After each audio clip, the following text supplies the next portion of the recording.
around the topic of sustainability and localness. I'm happy to see that some of you are already in the call and that we can finally address this important topic, especially since many of us worked a long time on the new CSR report, and also because this topic was explicitly expressed as a wish in the survey that we have sent out as a team a couple of weeks ago. So thank you everyone for participating in that. I'm Joelle, I'm from the CANS team, and I'm going to lead you through the next hour. Of course, I'm not alone here. And with that, I would like to welcome our two experts of the hour. If you say sustainability, you always have to say Patrick, and that's why I'm very pleased that Patrick Wittweiler is our sustainability expert today. Not only does he know our company very well, but especially everything that has to do with our sustainability activities. And the good thing is that he's able to explain these things very well too. So welcome, Patrick. And after the sustainability part, Karina will bring us up to date on the important topic of localness and Swissness. We have a new interesting studies, insights, and numbers that we really want to share with you. So for all of you who miss Karina presenting here right now, she's sitting next to me waiting for her part. So what do we have in store for you today? We want to make sure that you feel empowered to talk about sustainability topics around Coca-Cola HBC Switzerland. We want you to know about the most important activities, successes, and challenges, and also to be able to ask your questions. So please use the chat function to do so.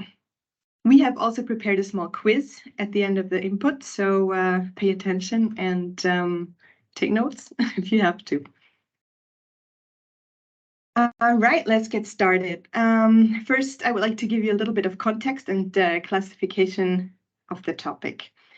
Sustainability is on everyone's lips. It's a topic that is very diverse. You can see that from the many different pictures here. And what it also is political.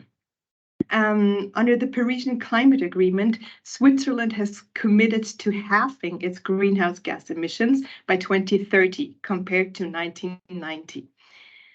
And in 2019, the Federal Council, so the Bundesrat, heightened this target. From 2050, Switzerland is to emit zero greenhouse gas emissions.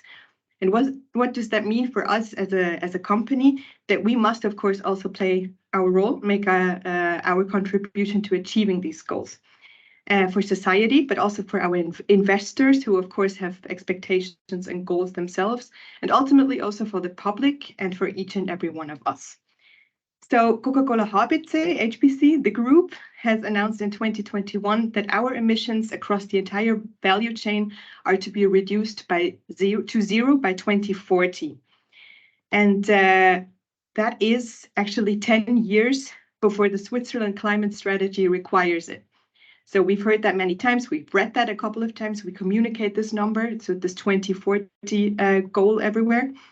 And we're very proud of that because we're not only a company that does the minimum, because that's the way it should be. Instead, we're a model company in the area of sustainability, a first mover, and we've already received several awards for this. So Coca-Cola HBC Switzerland plays a particularly important pioneering role among all the 28 CCHBC countries. And on the next slides, we would like to tell you about the measures and the initiatives that have enabled us to achieve this. So what we see here is a number of headlines that have actually been published in recent weeks, months, and years.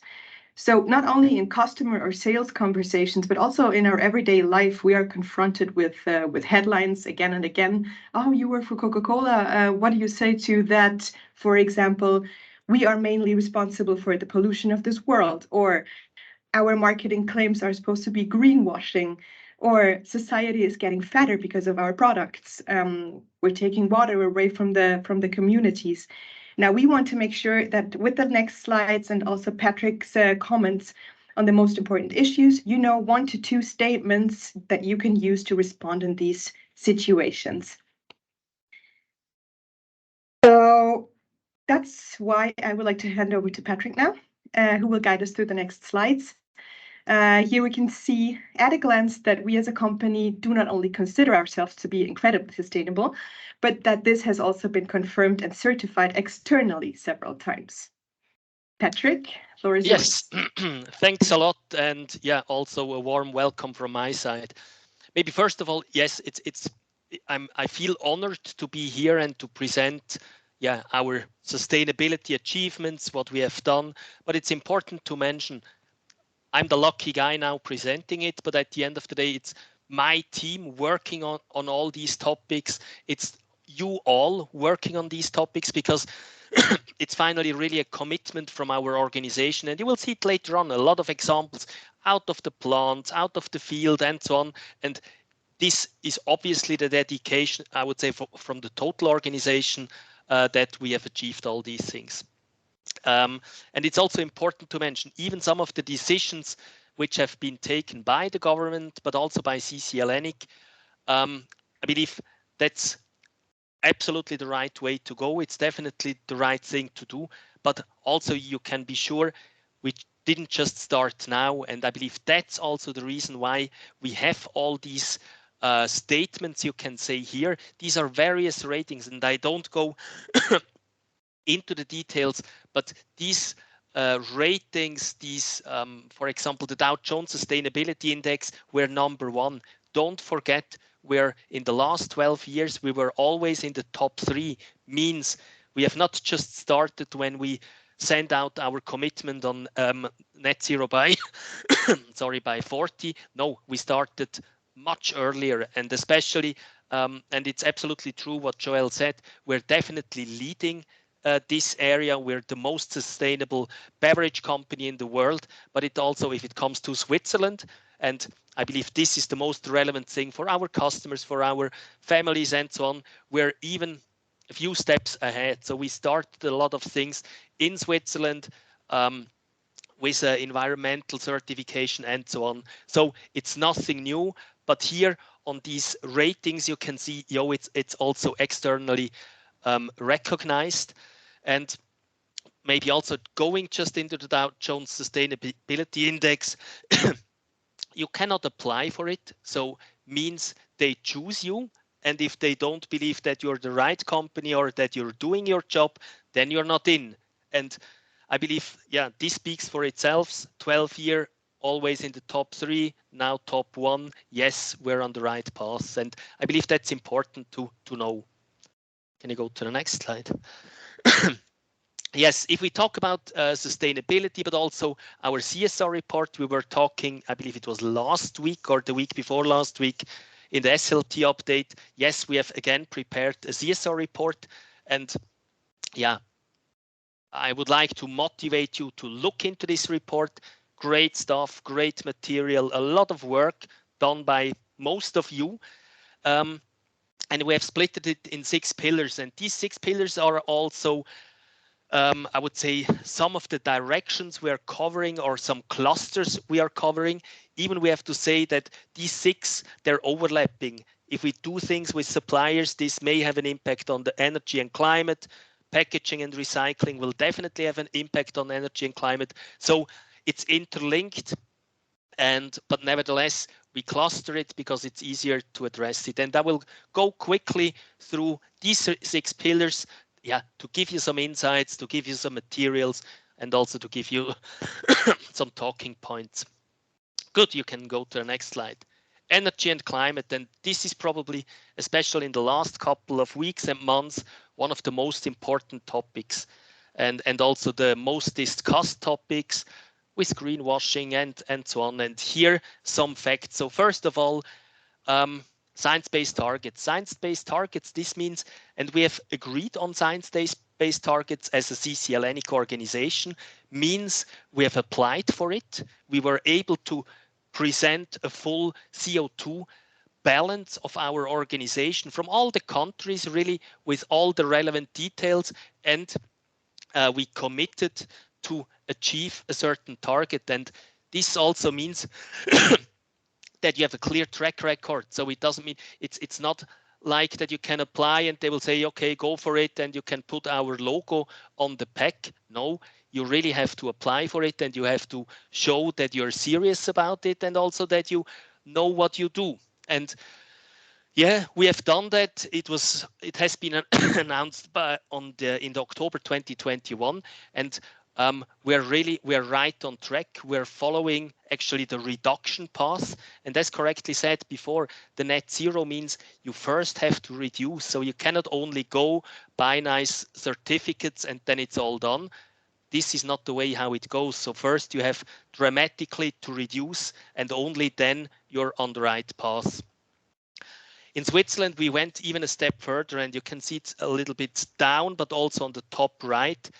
We are working together with Swiss Climate. That's an organization in Switzerland helping companies. It's a consultant organization helping companies to, again, define their CO2 footprint, because this is not so easy. We're doing so many things. We're producing, we're buying stuff, we're selling out in the market, we have coolers and so on, and everything has a certain piece of CO2 behind. So you're emitting, if you produce, for example, a glass bottle, or if you drive to a customer, both will have an impact on our CO2 footprint. And this is all included. And we have worked together with them. They also work with a ISO standard behind, means if you have a Swiss climate certificate, either it's optimized or neutral, there is also, again, an external standard. We have to audit it every year. So to go into the details, are our calculations correct? And we're extremely proud on that as well. Maybe just quickly the difference between neutral and optimized. Optimized means you have this balance, and you have also a reduction plan, and you have reduced to a certain extent your emissions. And it's quite tough. You have to achieve a lot. If it comes to neutral, you're doing the same quite tough reduction targets. That's what we did for Pfalz, and with the Pfalz team together, we were reducing. And the final piece of CO2, because you're never absolutely on zero, because as long as you produce, you generate some CO2 emissions. And there we're buying some certificates, but we know exactly what we buy, how much. And again, as I said, you have to reduce year by year, otherwise you don't get this certificate. So it's quite a high level, and it's not only greenwashing as some of other companies are doing. We are not doing it. It's ISO certified, it's externally validated, and there is a clear reduction behind. We're also working together with the energy agent of the government in Switzerland, meaning we're also there. We have a binding commitment. We gave a commitment, and we're having this since more than 10 years, that we are reducing our fossil energy. Also there, it's checked, reviewed, and of course, the nice thing on that, if you follow the reduction path, you're getting the oil tax back, means it's again a motivation to go in this direction. But here, just to say, we know exactly our emissions. We're knowing exactly what's our CO2 impact, and we constantly reduce and also review it and take the right measures. Can you go to the next slide? Yes, another important point is definitely the whole nutrition and well-being. As also shown before, a lot of sugar, you're getting fat because of drinking our products. But it's important to know, on one hand side, since years, we are committed to reduce our sugar content in our beverages. We're reducing it, since many years, down and down. So since 2019 compared to now, so we have reduced it.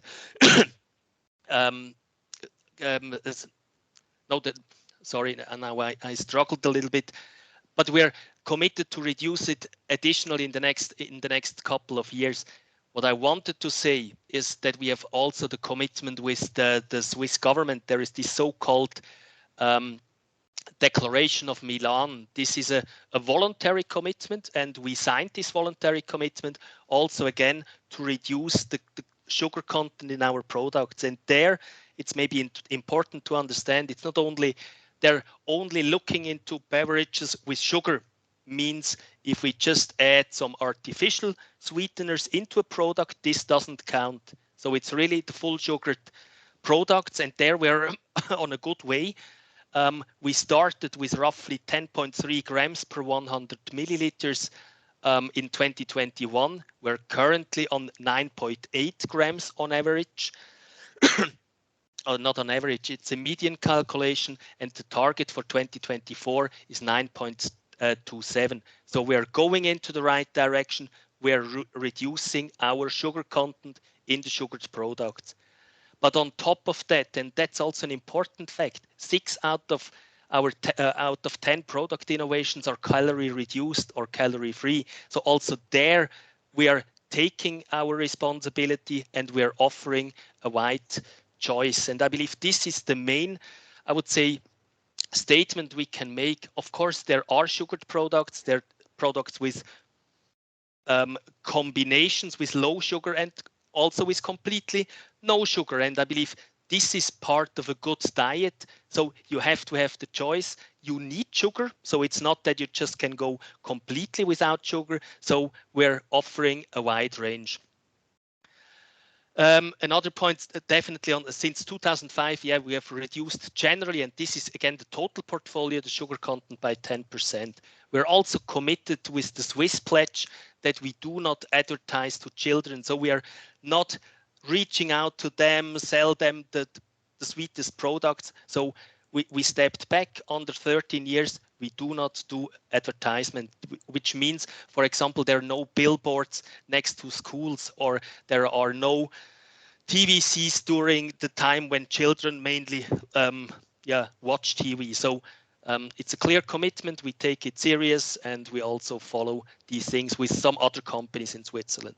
And last but not least, we have a zero tolerance if it comes to product quality or non-compliance in quality. It's Coke stands for the highest quality, and we're doing a lot in the productions, out in the market, the QA teams out in the plants, really to secure that. And here I'm really extremely proud where we are, how stable our quality is, and how well under control we produce our products. Can you go to the next slide? Packaging and recycling. So, and this is an overlap I want to mention. If we talk about, for example, climate and the emission, in the same time, we have to talk about packaging and recycling, because if we look into our CO2 balance, roughly 25% of the total product footprint is linked to packaging. Means if we do optimizations in packaging, this has a big impact on our CO2 emissions as well. And of course, therefore, we have a lot of achievements in the last couple of years, but also here, we didn't start just yesterday. For example, when it's a while ago that I started in this organization, but already back in 2005, we had 30% of recycled PET in our products, long before majority of companies were doing that. And at that time, it was much more expensive. Nevertheless, already back then, we realized, yes, it has a big impact. It's good for the nature to reuse the material. And as I said, we already started then. On the achievements, definitely, and you're well aware, 100% recycled PET we are using in our Swiss products.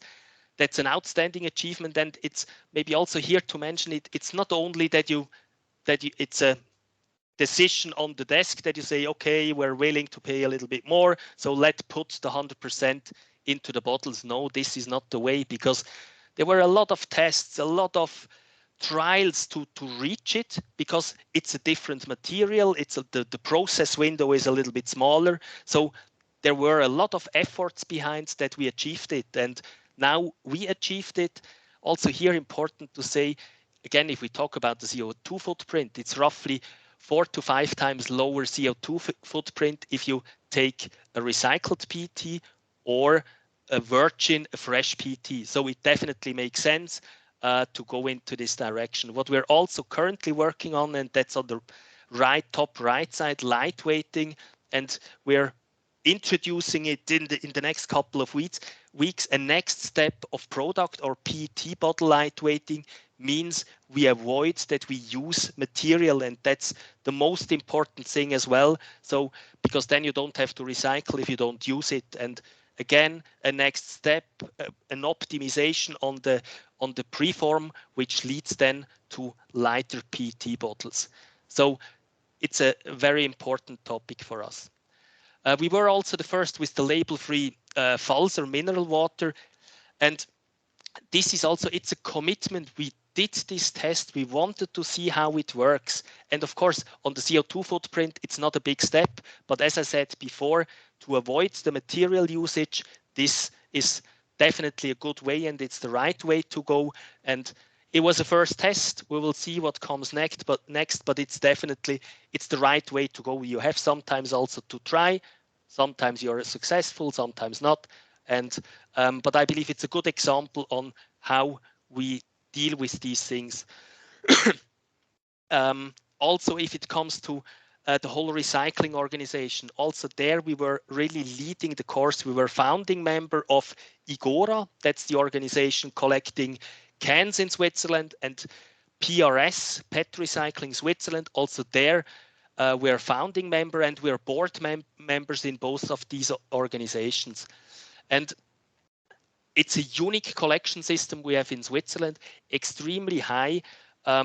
People living in Switzerland are used to it, to collect these package types, return them back and reuse it. And I can really tell you the impact is huge, and it's definitely the right way if you go in this direction, because both materials, aluminium and also PET, have a lot of value, and they can, I would say, more or less easily be reused, and that's the right way to go. And this brings me a little bit to the statement mentioned before by Joel on, yeah, we are polluting the world with plastic and so on. No, this is not true. And this pollution with plastic is mainly an issue of a not proper waste management. And it has nothing to do with a PET bottle. And I believe I'm still completely convinced the PET bottle is actually the right way in the current time to use, because you can easily collect it, you can reuse it, you have a low CO2 footprint, and even more to say, for Switzerland, for our market in Switzerland, the product with the lowest CO2 footprint is PET. It's better than a returnable glass bottle. And this is also some, how do you call it? Yeah, rumors or a fairy tale which flows around. Yeah, the best you can have is a returnable glass bottle. No, this is not always true. And in our case, as I said, we know it, we have calculated it, we have all the details. A PET bottle in Switzerland is better, especially when you're using such a high rate of recycled material and you have this good collection. And last but not least, yes, we have the keel clip solution also there, avoiding plastic. It's not about plastic is bad, but avoiding it and using cardboard is also, in terms of CO2 footprint, a good way. And it's on top of it, it's a nice pack. It's also something we have introduced as a Coca-Cola organization.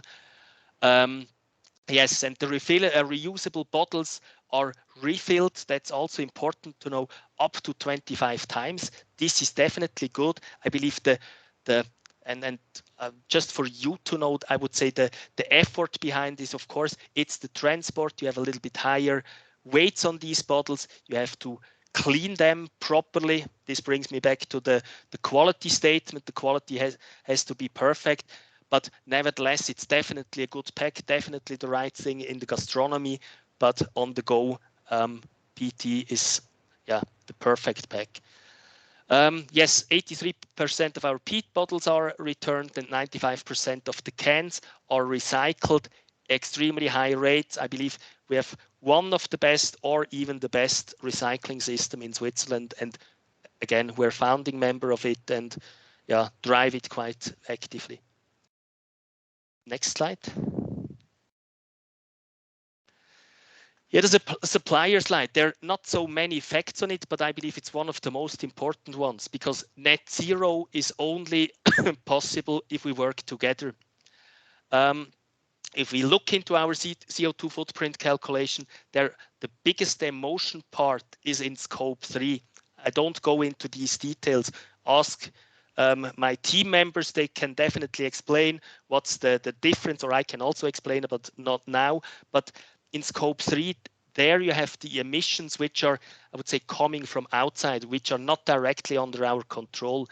Deliveries of PT preforms, for example, and so on, means if the biggest part is there and a lot of things are with the suppliers, yes, we have to work together. We have to develop certain things together. Only then we can also reduce our footprint because it's calculated also in our footprint. And here, yes, we try to have always local suppliers, efficient suppliers, so an efficient supply chain with short transports.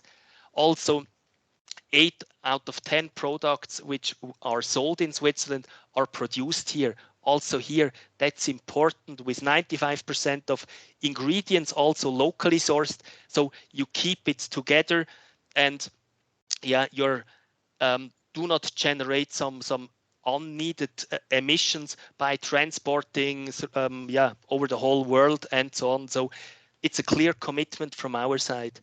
We're also collaborating strongly with our suppliers on to minimize their social and also environmental impacts, because this is also an important thing. Some initiatives, and if I go back to the example before with the PT lightweighting, this is a joint project with our preform supplier. We were working together. We decided together, yes, let's invest, let's do the trial, work on this. This took more than a year, but it's a joint effort, and that's what I mean with net zero works only together. We're also co-founder of the Swiss Climate Action Initiative. That's an initiative in Switzerland with various organizations, from insurance companies, Migros is there, a lot of other companies. It's again a voluntary combination or initiative, and the aim behind that, and that's why we're in there, is to learn from each other, but also to teach the others. So really to work jointly on climate actions, because we realized, and it's obvious, only if everybody takes a certain part or has some projects, we're moving somehow the needle. Otherwise, nothing changes. And also here, I believe, of course, it can be an advantage if you some some steps ahead. But at the end of the day, it's all about the environment. We have jointly to work on it, and only then it's possible. And yeah, this is actually the aim of this initiative. Then also, 100% of our suppliers are screened on their environmental performance, on environmental criteria. And I believe that's also an important thing. So what we expect from us, or what's on our target goals, we're partially also requiring from our suppliers, and they exactly know, of course, if they want to be a supplier of us, they have to follow also our environmental roadmap. And last but not least, the sustainability dialogue. Also here, we started quite a couple of years ago on having open discussions with our stakeholders. And it's a stakeholder event where, for example, again, suppliers, customers, Migros, Coop, and so on are part of it.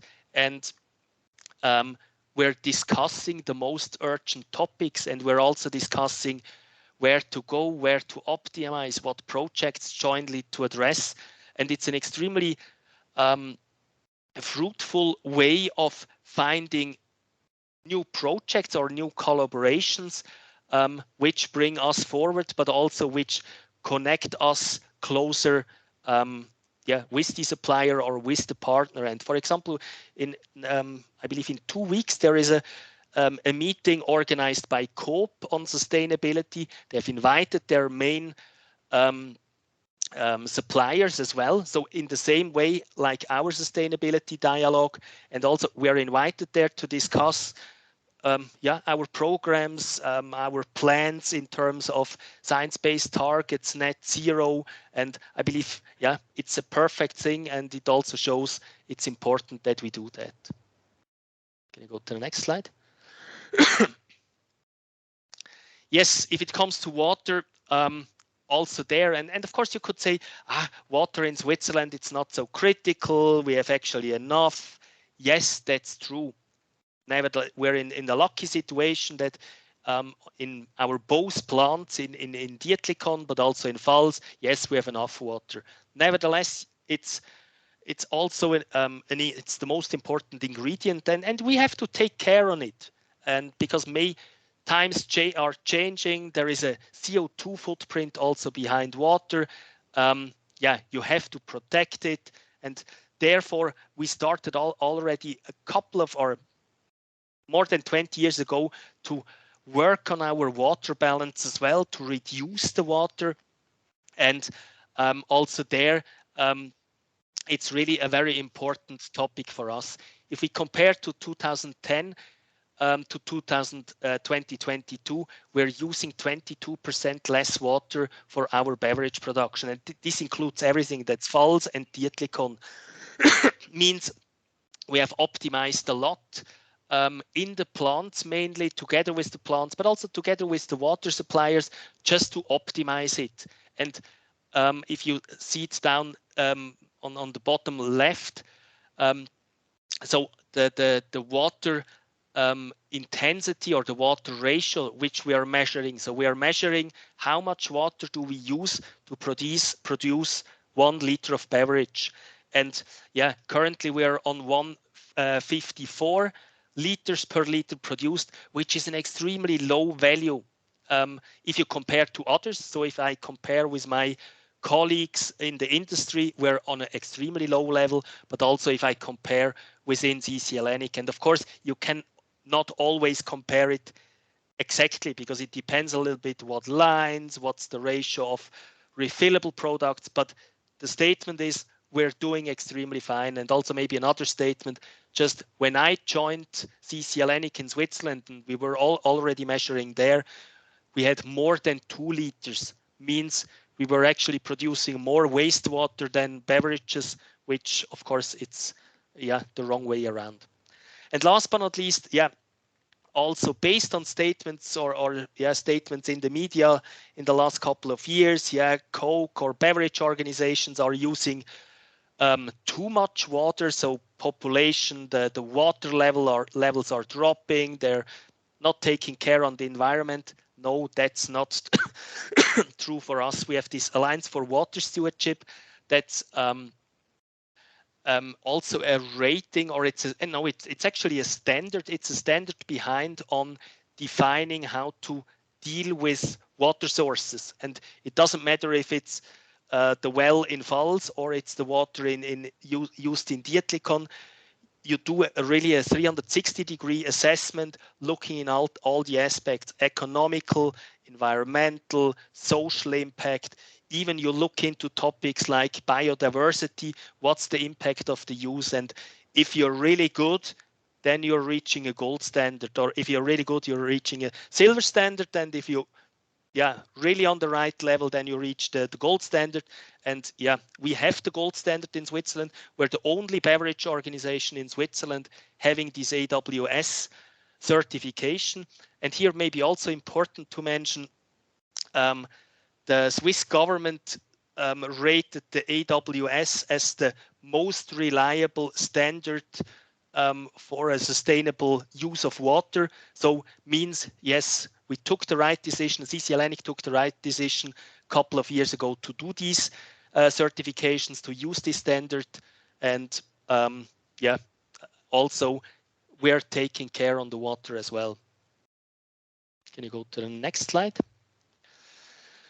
On the employees and society, equal pay, you saw it also in the intranet. There is no pay discrimination in our organization. And it's really also an important topic, which is always considered every year, also when we talk about salaries, that we have the equal pay regardless of man or woman or whatever. So equal pay statement is clearly done. Then also on the volunteering side, we're volunteering in a lot of projects, and this is maybe not seen directly, but we're tracing it, we're tracking it, and I can say it's the cleanup day, some other activities which are taking place throughout the year, and that's an important topic. We're looking into it. We're also measuring it, and maybe just if I go back to one of the first slides, if we talk about the Dow Jones Sustainability Index, this is also one of the relevant topics that you do social or that you do corporate volunteering in the country, and obviously we're on the right way as well. On the employee side, I don't have to inform you. This is maybe also more for external people. We employ around 650 people in the Swiss organization. So we're a relevant employer, and you will hear more about it a little bit later on. Also the Speak Up line, just to mention it again, I believe, of course, a lot of companies do have it, but we introduced it quite a couple of years ago, the Speak Up line, which gives you the opportunity to speak up if you somewhere disagree, if you believe it's not right, and you will get the independent judgment of this situation.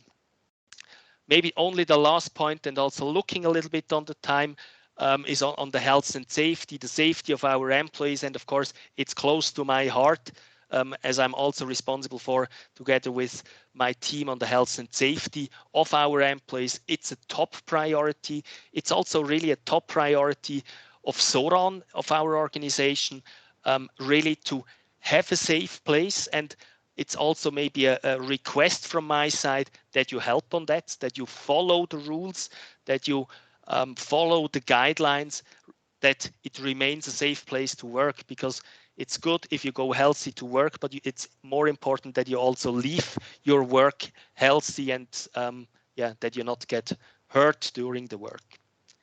Good. Can you go to the next slide?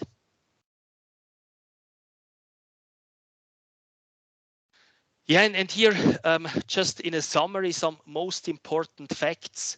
Yeah, we will be net zero until 2040. We're using 100% electricity from renewable sources. 6 out of 10 beverages are calorie reduced. We're using 100% rPET in all our PT bottles. We're sourcing majority local. We have reduced our water consumption by 22% since 2010, and there is no pay discrimination in our organization. Good. With that, I'm done for the moment, and I hand over back to Karina or to Joel. I'm not sure. Thank you, Patrick. That was Welcome. that was great. So now let's see if you all paid attention well and what you could actually remember. I'll stop sharing now, so Karina will share her screen. Pull out your smartphones and scan the QR code if you would like to participate.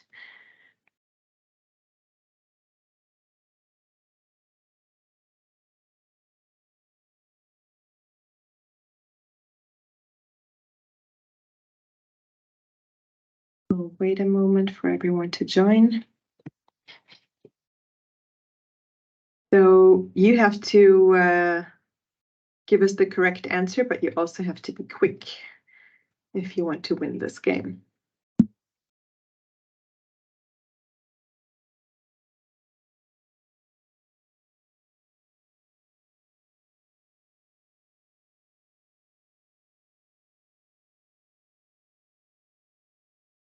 Give it a few more seconds.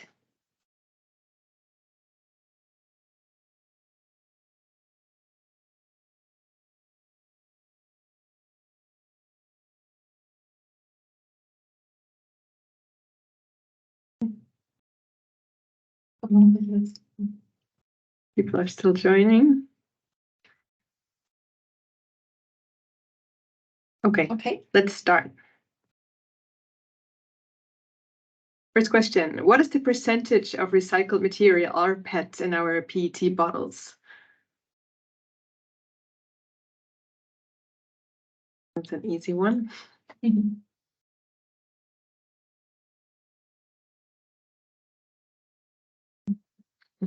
5 people were wrong. Okay. Next question.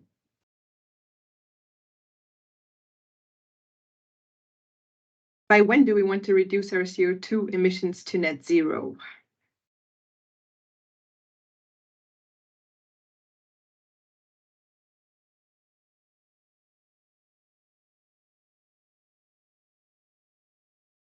That's right. Perfect. 19 people were right. Maybe the same 5 were wrong.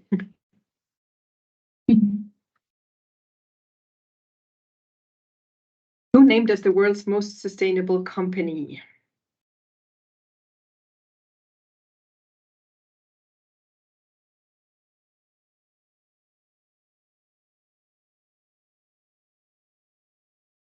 Very good.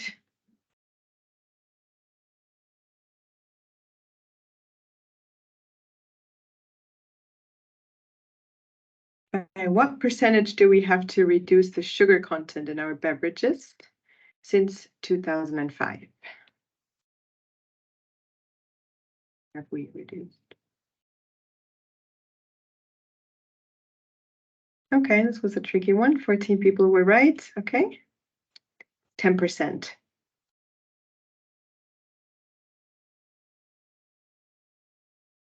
Since which year is Falset climate neutral?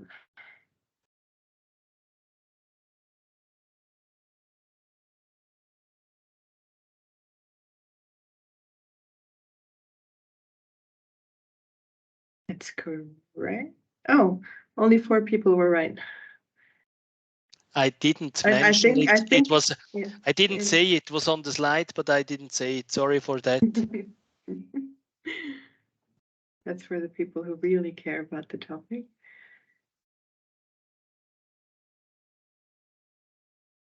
Since 2010, we have saved 22% of what?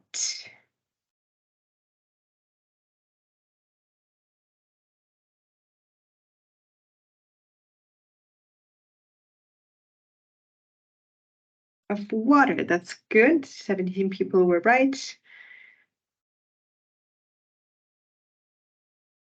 2 more questions to go. Since when has Coca-Cola been produced in Switzerland?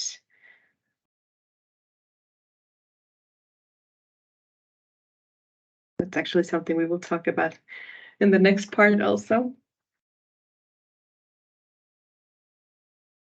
1936. Perfect. And the last question now. How many of these beverages produced in Switzerland are light or zero?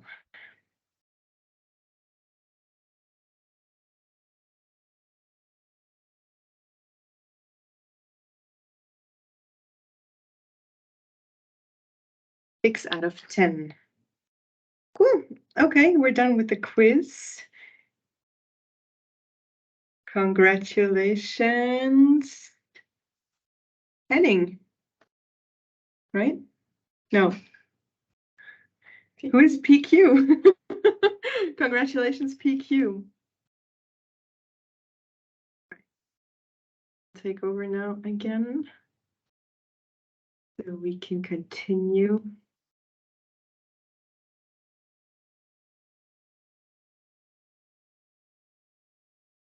Okay, and that's the end of the sustainability part. And I'm now happy to hand over to Karina, who will present the most important facts and figures about localness.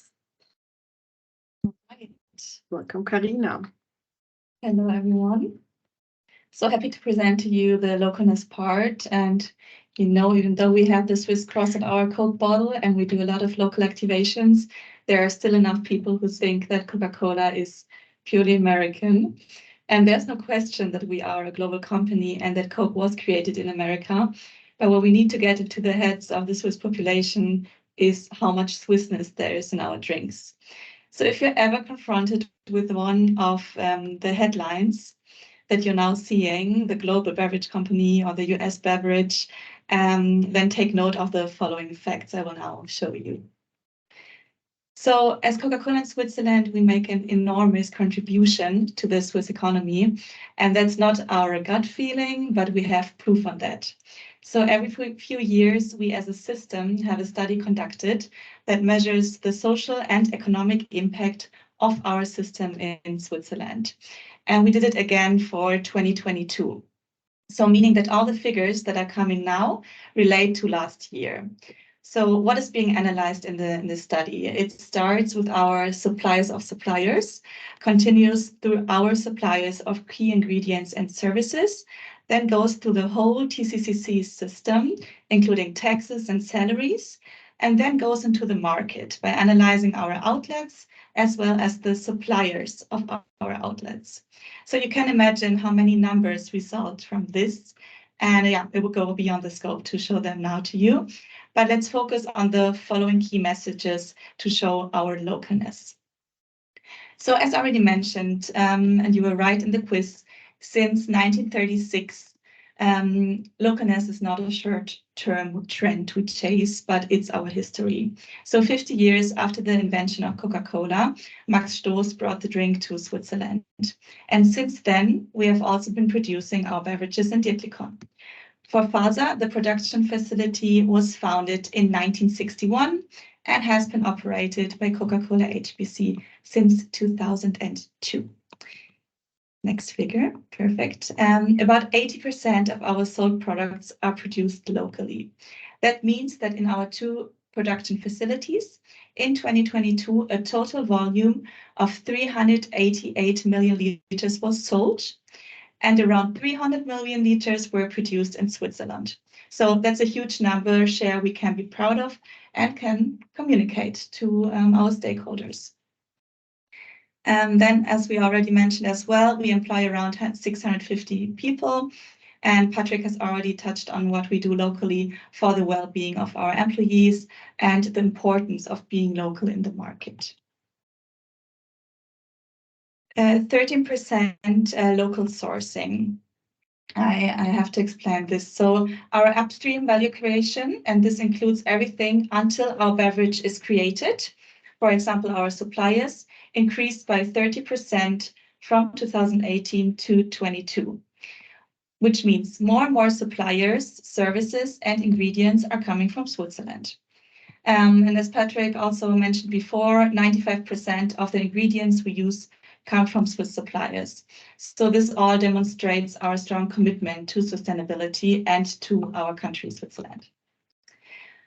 Then for every direct job, 12 more are supported, of which 1 job is supported through local sourcing and 11 through the sale of our products. For example, the truck drivers, wouldn't, for example, exist if our beverage would just come from the US. Then the vendors, the waiters, this is a whole system that we are supporting. Then 7,710 indirectly supported jobs along the value chain, which mean 810 of them from upstream, which means both at our own suppliers and at suppliers of suppliers, and 6,900 at outlets who are selling the beverages and at the suppliers of our outlets. And now already on to the last figure, 833 million Swiss francs of added value for the Swiss economy, which is a total of 0.11% of the whole gross domestic product of Switzerland. And this is certainly a figure that shows the very well impact we have in Switzerland and would of course not have if we and our customers simply, for example, imported the products. And next slide, please. So those were a lot of figures to give you just some background information, and we will upload the presentation. So it's just for you to have a feeling and if you would like to have more details. But these are the most important messages that you can actually remember and use as an argument if someone thinks or says Coca-Cola is too American, for example. So we have been producing locally since 1936. It's not a trend. Each directly created job supports 12 additional jobs. Then Coca-Cola Switzerland generates 833 million added value for the Swiss economy, and 8 out of 10 beverages sold in Switzerland were produced locally. This was already it with the localness part, and regarding the time, I think it fits perfectly. So before we will ask some questions regarding the next steps. So this session is recorded and it will be available to all on the internet from tomorrow on. We also recorded a German version, so if you have colleagues who only speak German, please also take a look at that.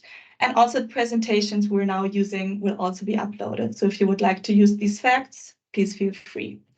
Then there are some fact sheets where all the numbers we now mentioned are on, and you have a digital version on the intranet. And yeah, this is a sustainability program, so please use the digital version. But if you, for example, are a BD, would like to have some fact sheet in your car, let your line manager know. They can tell us, and then we can print some examples for you.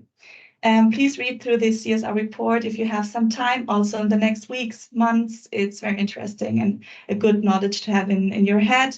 And if you have any questions about the individual facts, please feel free to contact us now or also at a later stage.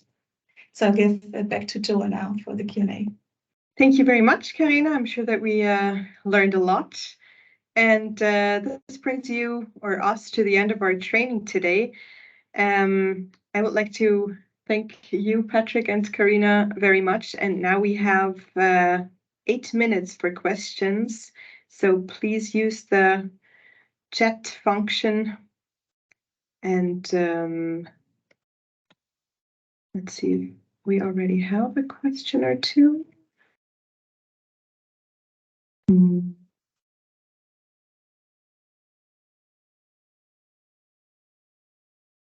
I don't see anything yet. Oh yeah. What is the most sustainable packaging? Can RGB and RGB or PET? Martin wants to know, Patrick. You have an answer for that? Yes, so it's definitely RPT is the most sustainable one.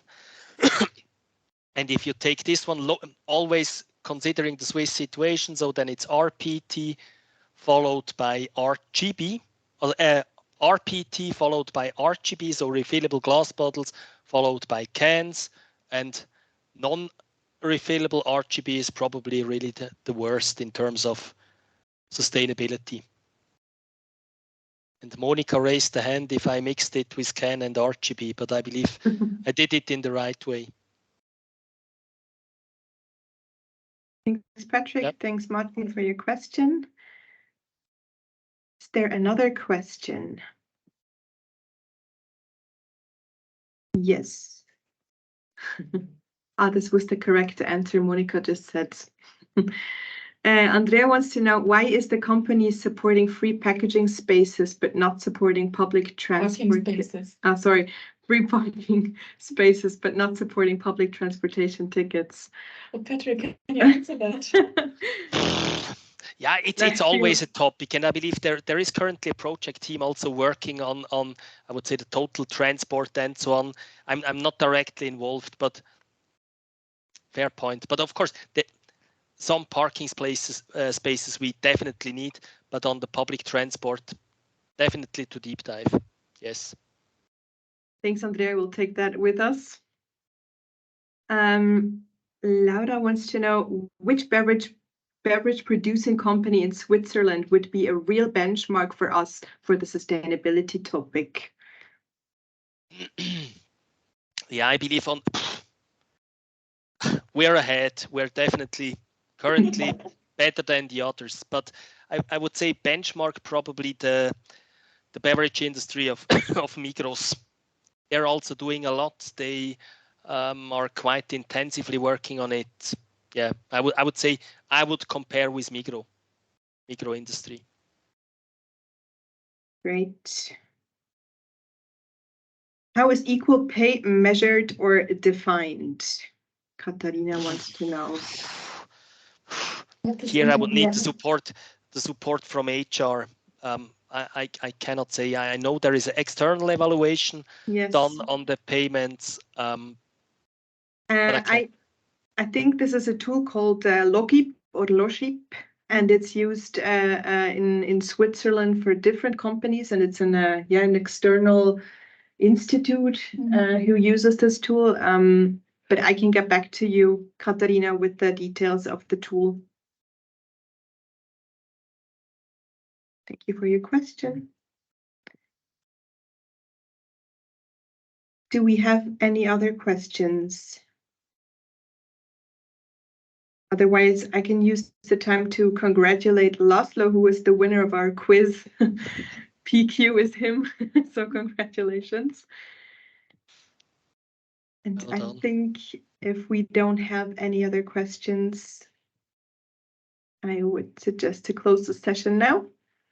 Thank you all very much for your questions. Thank you both for your answers, and feel free to get back to us whenever something else pops up that you want to know. Have a great day, everybody, and see you soon. Thanks Have a great day. Ciao. Bye. Bye.